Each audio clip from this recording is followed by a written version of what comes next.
What's up, everybody, and welcome to this special bonus-ode. We haven't done one of these in a while, Mogan. It's been quite a while. We haven't. But welcome to this bonus-ode of Team Chat Podcast. I'm one of your hosts, Jerrett Wilson, joined across the power of the internet by Rachel Mogan.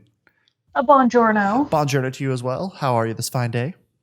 I'm doing well enough. I had many breakfast tacos for lunch. It was technically the first meal of the day for me, but it was at 1:30 p.m. Yeah, that's fine. That's a perfect time. That's still, it's your first meal of the day. That's technically breakfast. Breakfast tacos for the win all the time. Where'd you get them from? Right.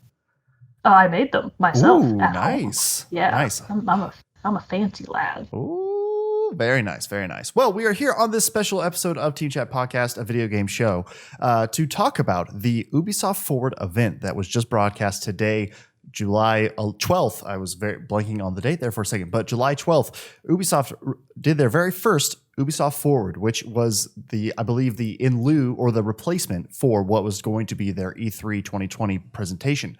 But it was a 2-hour event. In the first hour of that event, they focused on some of their current titles and ongoing games such as Division 2, Ghost Recon Breakpoint, and Just Dance series and other titles like that. Since those are more ongoing games and everything, we didn't want to necessarily focus on those for this recap that we're wanting to do, recap review, reaction, whatever you want to call this, really, to the event. We're going to focus more on what happened in the second hour, which is where they talked about more news on their upcoming games and even had a couple of reveals in there. So before we get into that, though, well, I guess we don't have a moment with Mogan. I'm used to doing a normal episode. There's no moment with Mogan. We're literally only talking about news. Oh my God, here we go.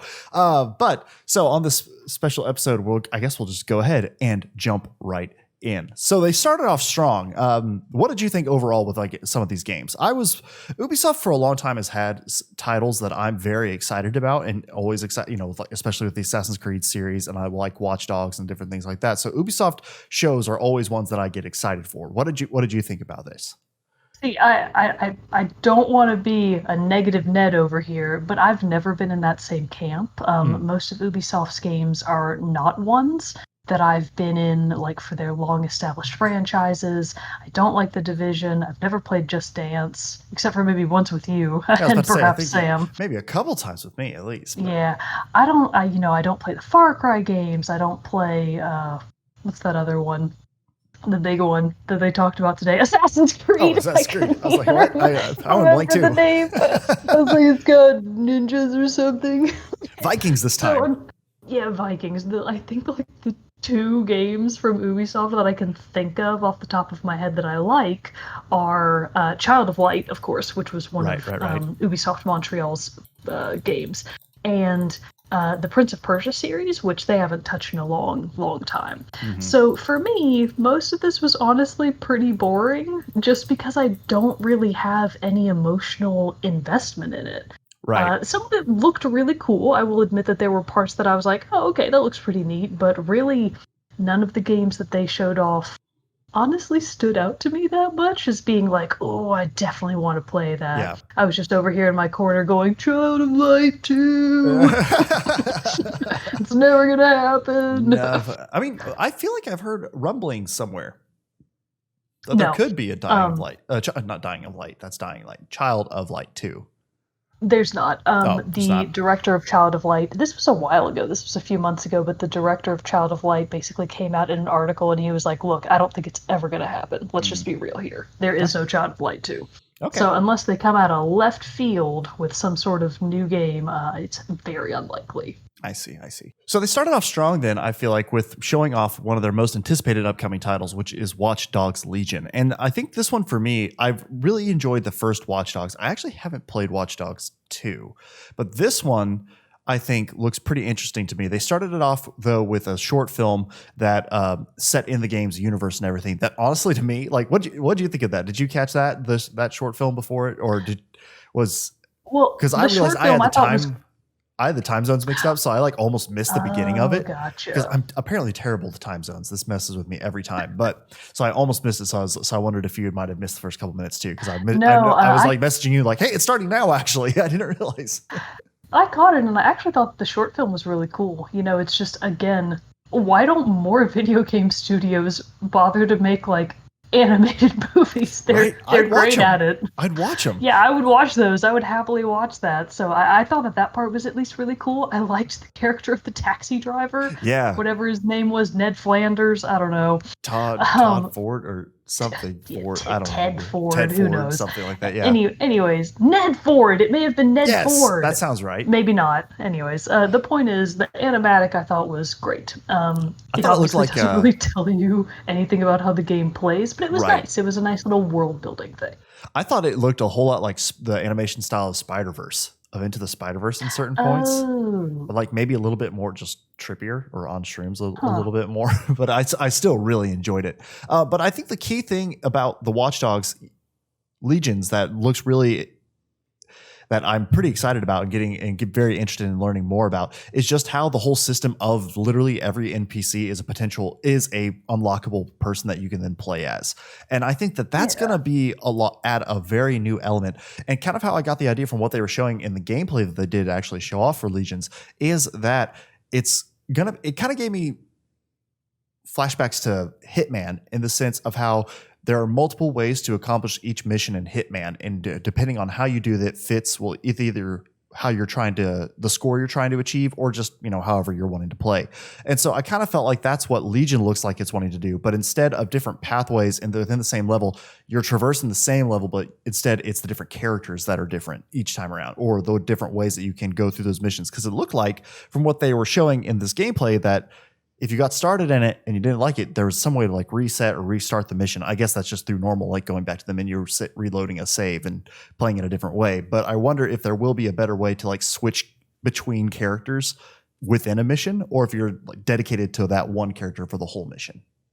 I don't know. So again, this is just what I thought based on what we saw. My thinking was that you wouldn't necessarily be able to switch at will between characters in a given mission. Mm-hmm. What it looked like to me was like, if you died, like, hey, if you failed the mission or if you got killed, my assumption is that you would get booted back out of the mission and you would then have to re-enter it as another character. But again, I have nothing to back up that claim. That's just kind of what I was thinking as I was watching it. Well, I feel like from one of the first times they revealed Legion that it showed that if a character you're controlling dies, they're dead and gone from your roster. I don't think you get them back. Yeah. So I wonder if that means then if a character dies, say halfway through a mission, if the character that you go in to complete the mission then has to restart from everything, or do they kind of like pick up from that halfway point where the other character died? That'll be kind of interesting to see how it balances that. I think you have to restart, because I think that would be more interesting. Like if you just got plopped back in where you left off, I don't think that would be quite as much of a challenge. That's true. And introduces a better learning curve. Yeah, and I did really like the different characters that they showed off. I like their different capabilities. There's no grandma for you. Yeah, there's no grandma. I was like, up for life. I do assume that at some point, developers are still human. They do not have unlimited time. I assume that at a certain point there are going to be certain NPC archetypes that you're going to have for the types of people you can recruit. So let's not get wildly out of control here with our assumptions like everybody's going to be 100% different. They almost certainly won't. Well, no, and I wonder how big of what the spectrum for that is, because I do wonder how many people you go through before you're like, oh, this guy does the exact same thing as this person over here. But a different face, different body, blah, blah, blah, but different name. Exactly. But has the same skill set. Exactly, like the construction worker they showed off. There's 10 bazillion construction workers in the world. So that being said, I still think it looks like a pretty neat game. Mm-hmm. The level design is very good. Yes. The parts of London that they showed off were stunning, at least in terms of the environment. I think it looks like a great game. I'm not entirely certain on how much mobility you really have out and about in the world, but quite a bit if they keep it from what that was even in the first game. You have quite a bit of mobility. Oh, okay. Good. Because that's the kind of thing that I can see myself really enjoying, is picking the stealthier characters. I'm not really one for running and gunning. Right. And, a lot of exploration. The exploration factor is what most intrigues me. What they showed off as being the central conflict of the game, like this company that wants to make everybody safe or whatever. Total eye roll, couldn't care less. Tried and true trope of dystopian future. You don't, for real, you don't have to give me even a reason. I don't care about that shit. Just let me play the game. It's that kind of thing where I'm so not invested in the story that I couldn't care less. But the world itself looks like it could have But some the world potential. itself looks like it does have potential. Well, because I think too that you could really get into it, especially if you are looking for a lot of the exploration stuff and stealth parts of it. There's a lot of that in Watch Dogs, especially because it comes from the view of everything is hackable. So you can be changing traffic lights to divert attention. You can hack vehicles. You can hack security systems, cameras. It's all this different stuff to make people react and distractions be caused and different things like that. So I think there is a lot of that in Watch Dogs. And then because of that too, you can be very stealthy in how you attack people. Like I remember there were melee takedowns and different stuff like that. So you can be very stealthy and everything in it, but it has this added technological factor with all the hacking and everything that makes it really fun to play. And you can jump in cars and drive vehicles and drones and everything like that. It looks like too from what they showed here. So I'm pretty excited about Legion. It looks like it'll be a fun game. And I just didn't play 2 because I played 1 and I guess I liked 1, but not enough necessarily to 2 seemed like a little bit more too similar of the same, I guess.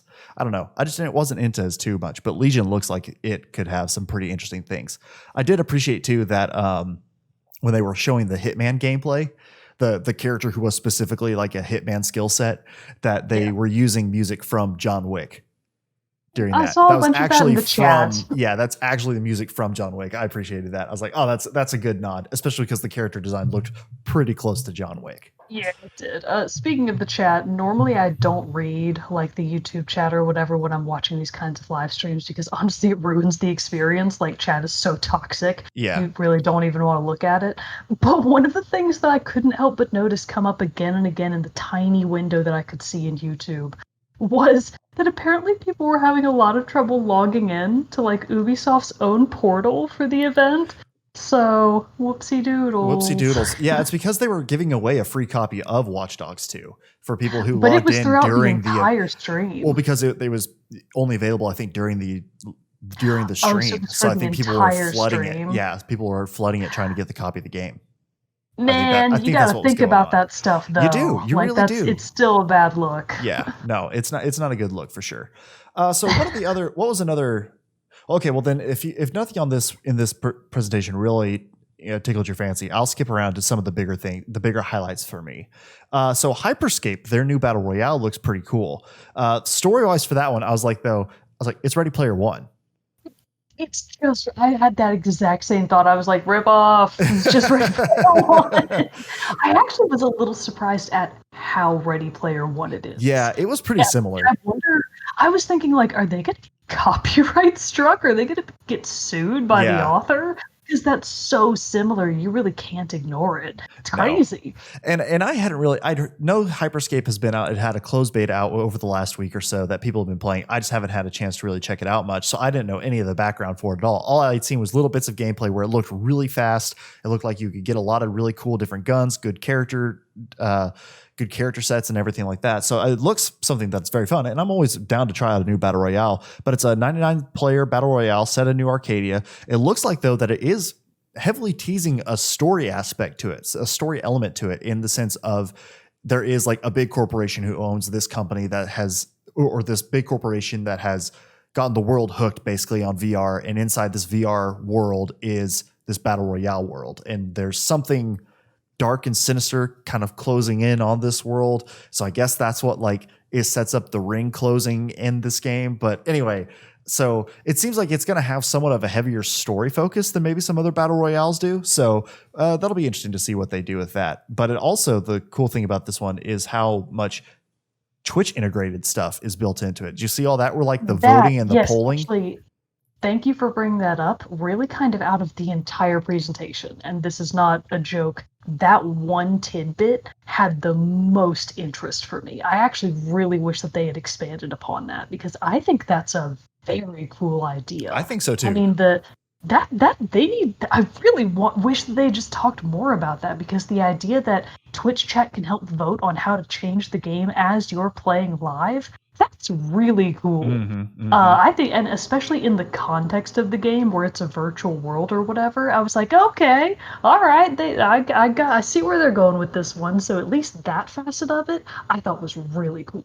Well, and you know that also is going to have some kind of tie-in to the viewers who interact with those chats and the polls and everything like that are going to get some kind of either drops through Twitch for the game and stuff like that too. Yes. So it's very interesting how they're gamifying the whole experience, not only for the players themselves but for the viewers also. And I think that's a pretty interesting move to see for sure. It is. I like that forward-thinking kind of stuff. Yep. The next big game that I saw, and the open beta on PC for Hyperspace is out now. So I'm actually going to download it and give it a shot, I think. Let's see. So the next big thing that I was excited about from the presentation was more information on Assassin's Creed Valhalla. We actually did get to see some gameplay this time and not just like more trailer. It looks like it's going to be a very, very just way more savage Assassin's Creed world that we've been introduced to in terms of its violence and everything like that it's going to have, because this does look like it's going to have the first Assassin's Creed where there could be decapitations, dismemberment in combat. You can do so many different weapon combinations. You can even do 2 shields. You can hold 2 shields and like run through the people. I thought that was pretty sweet. 2 shields I thought was awesome looking. I was like, yes, give me that turtle formation. Really? I know, use the turtle formation. Can you imagine how cool it's going to be running into a group of dudes with 2 shields and just bashing the crap out of everybody and going nuts? Both that looks hysterical and fun. But first of all, what is Ubisoft's problem with Norway? Why do they hate Norway? I love that you texted me this during. You were just what did you say? Start off the presentation, they're like, Norway. It's like, oh shit. What's wrong with Norway, man?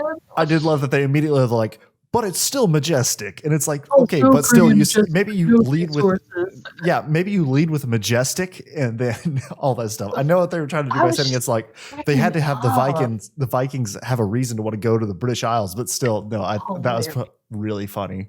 So I have really conflicting feelings about this particular Assassin's Creed game, and this is very nebulous and like mostly social commentary. Okay. But it seems really strange to me that during the presentation and really in kind of all of the marketing for this game, they're very much advertising the Vikings as, oh, they're not just savages, they're just normal, they're farmers that just want to expand their lands. It's like, okay, that's a stance to take, and I appreciate that. Mm-hmm. But then the key facet of the game is pillage. I mean, you are pillaging and conquering and and brutally murdering the people that you come across. And it's like, okay, I'm not really sure what you're trying to say here. Yeah. No, I totally get that, because they are trying to paint it as more of like, you're doing this as not for violent reasons, but you're still coming over to somebody else's land and being an invading people. It's the fact that they keep trying to paint the Vikings as like the sympathetic people,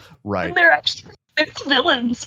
They're kind of the villains here, and it's I don't really know what you're trying to say. I think that's due more to like pop culture and everything right now, where Vikings are very in, and I think it's just. Yeah. But I think because of that too, people are maybe more starting to study up on Vikings more, learn more about Vikings, being like, hey, now they were actually pretty violent and vicious in certain ways, and so maybe it's like built around that. It's like, no, this is for peaceful farming methods, but no, still you're going to be jumping over there. You're going to be hunting, pillaging, and doing all this other stuff. Well, so the other things about not including the weird Vikings, are they good or bad or both or neither? The couple of things that I thought that were actually pretty interesting from the trailer were, I did really like that your crew, like the other Vikings that are invading England with you and brutally murdering people, I liked that they seemed to have so much more of an active role with helping you. Mm-hmm. I thought that was pretty neat, how they like help you bust down doors and help you carry treasure out. That I thought was a nice touch.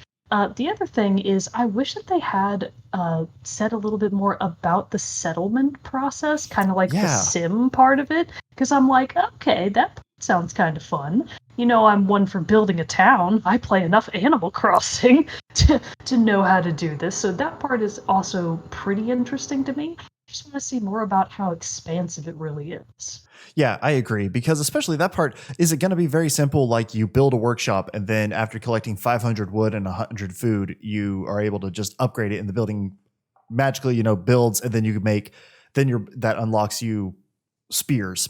So now you can build spears along, is it going to be that simplified, or is it more like a construction time to it? Do you get to plan the layout and actually where the buildings are going to be? There is a lot more to that too that I would like to see. I did also think that it was pretty cool that you could revive downed crew members when you were on your raids and in battles.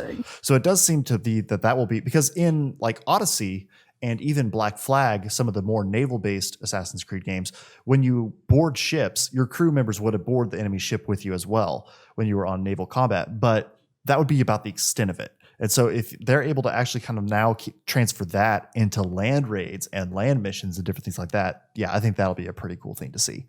It showed off a whole lot of different combat things, such as like you're going to have throwing axes. You can do like heavy stomp attacks and different things like that. There's going to be hunting, a heavy mythological influence, which I'm always kind of down to have that thrown into these historical settings like this, because it's a very big part of their world. So why should that not be explored too in the way that we can visualize it? I think that's always really cool. There's going to be some sieges that you can do on some more heavier settlements and forts. That's going to be cool. But then did you catch the one really neat thing at the very end of the trailer? Is it looks like they're adding in Mortal Kombat style X-ray like executions for the finishing kills and the executions.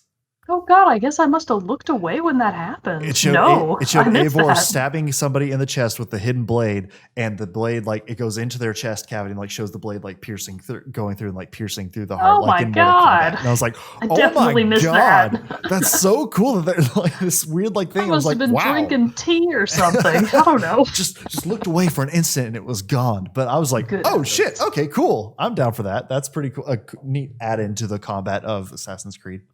But then the other really last big thing, I think, they had a couple of their smaller like iOS and Android games that they were going to be releasing soon. But I think really the last thing that I had that I was super excited about is Far Cry 6. That we have the official trailer reveal. Obviously, a couple days ago, the reveal of Far Cry 6 was leaked, and we did get to see Giancarlo Esposito revealed as the villain of the game. We don't know, not the main character, I'm assuming, but like he'll be the villain. And that was revealed on the box art. And then Ubisoft then released a teaser video of him lighting a cigar as his character Anton in the Far Cry 6 trailer. And then, so we finally got to see that full reveal trailer. It looks pretty sweet. It looks like a very interesting setting. It looks like during a time of political unrest and revolution in this country. Giancarlo Esposito plays the president. And his name is Anton, I believe, from what I saw on Twitter and stuff like that, and from the reveals. And he's like teaching his son Diego, a lesson about how to handle grenades. And it was a very intense trailer. Yeah, it was. Say the least. I do just want to start by saying the opening credits for the whole thing. Very stylish. Very nice. Very excellently stylish. Done opening credits scene. I was like, okay, I like where this is going. I like the red color scheme. I'm very into red. Everybody knows. But so the opening credits look amazing. Obviously, I think the trailer was a great way to set the stage. Yes. Naturally, we don't have any information about gameplay, but it's so early on that's not really to be expected. So right. I mean, the game is coming out February 18th, which is of 2021. It's 2020. God, I got totally confused in the years for some reason. 2021. So next February is when this game will be coming out, which seems on par with. I mean, granted, unless there's delays or something like that, but they usually release the Far Cry games in the February through March, May area. Yeah. But who doesn't love Giancarlo Esposito? I mean, that alone, it's like, yes, this is awesome. We actually saw him on the street, on the sidewalk here, like maybe a year and a half ago. He was about to cross the street and walk into Bolden Creek Cafe. We were driving. I was so close to there. You were on South First? Yeah, we were on South First driving down, and we were just like at the stoplight right there, and we were looking across the street, the guy waiting to cross, and we were like, hey, isn't that Giancarlo Esposito? And we were like, oh my God, it is. Oh my God. It was one of the best, the highest celebrity sightings I've had so far. It was very cool. If that had been me, the next day's news, what's it called? Breaking news headlines. There we go. Yeah, breaking news headline would have been local woman attempts unsuccessfully to kidnap Giancarlo Esposito. Oh, that would have been me. So very excited about Far Cry 6. Obviously, like you said, there's not a whole lot. It sets the stage, but we don't know enough about like what gameplay. I mean, we at this point we know what Far Cry is. I'm interested to see what this one's going to be differently.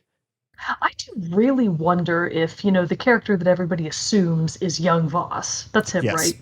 Well, they're saying his name is Diego from the trailer. Diego, yes. But everybody assumes that as he grows in some way, he probably changes his name. Right, because he has that iconic scar in his eyebrow that Voss has. Yeah. So my question is, are you going to play as Diego, like a young teenager? I think that would be kind of neat. I think that would be, and that would be a very big twist on the series, and because normally your protagonist is outside of this group or something that you're bringing down. Yeah. So maybe it's like, maybe you're playing as the quote unquote bad guys and and everything like that. And so that'll be interesting if it kind of turns the series viewpoint like that. Well, we all know that Voss is not a good person. So yeah, no, we don't. But Voss is also, well, I don't know though. That I don't think they can be.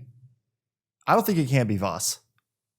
Maybe you don't think so? No, maybe you come into contact with him because, well, man, it's been so long since I've played Far Cry 3. I don't remember because Voss has a sister, which I guess there still could be a sister that we just haven't met yet. That could be. So if a sister is revealed in the coming months, then that might strengthen the case, I guess. Or something, maybe something happens and like, I don't know. We'll have to see. But that would be really cool if they because I feel like I remembered seeing articles or rumors from the actor who played Voss, Michael Mando, like talking about bringing the character back or something recently like that. I'll have to do some internet sleuthing to figure that out for sure. But I mean, between that, so that would be pretty cool though to see if that happens. So I'm down for it though, but I'm all about the Far Cry series. So I'm very excited for Far Cry 6. It looks pretty sweet.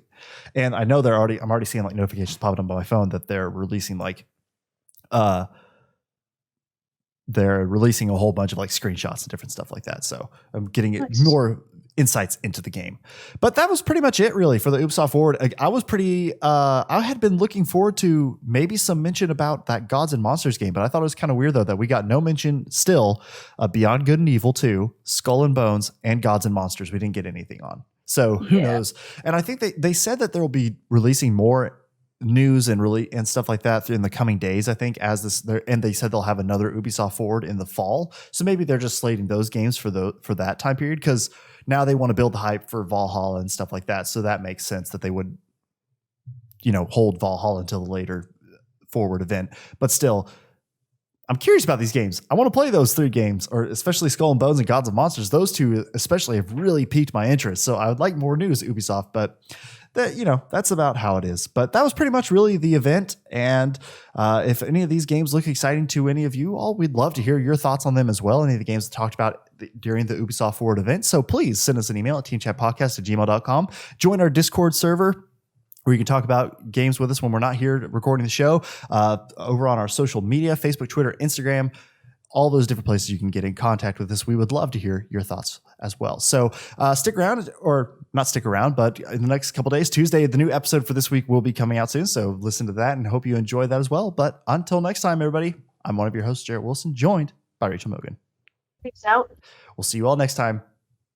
There's no song, so I can't tell you to stick around. Enjoy the theme music again. See you all next time.